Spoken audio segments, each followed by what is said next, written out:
కోడి మేకలాగా గోవు కూడా జంతువే కదా, అలాంటప్పుడు దాన్ని కోసుకుని తింటే తప్పేంటి అని అడ్డంగా వాదిస్తున్న ఓ అజ్ఞానులారా, గోవు కూడా జంతువే, కానీ ప్రపంచంలో మరే జంతువుకు లేని, చివరకు మనిషిగా పుట్టిన నీకు నాకు కూడా లేని చాలా ప్రత్యేకతలు గోవుకుంది.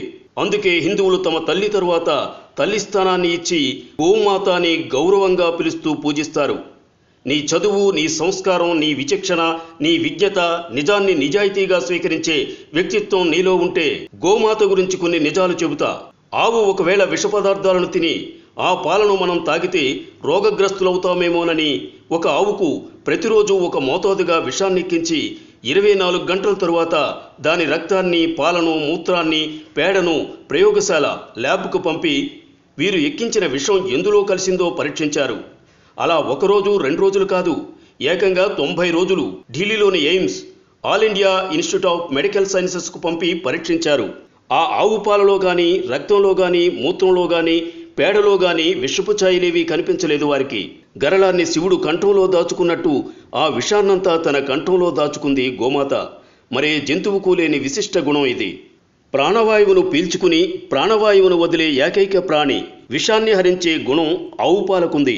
వైద్య శాస్త్రానికే అర్థం కాని రోగాలను సైతం తన మూత్రంతో తరిమి కొట్టగల శక్తి గోమాతది.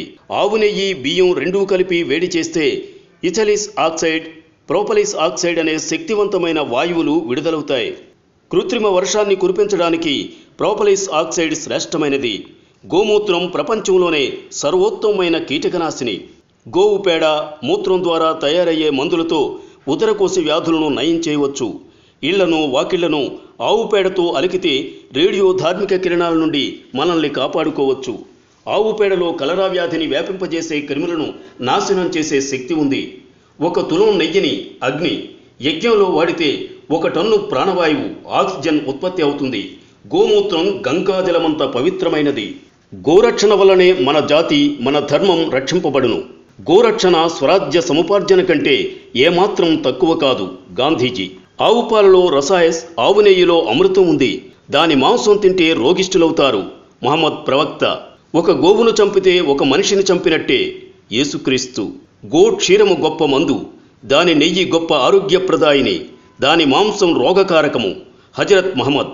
గోవులు మానవ సమాజమునకు ఒక గొప్ప వరము.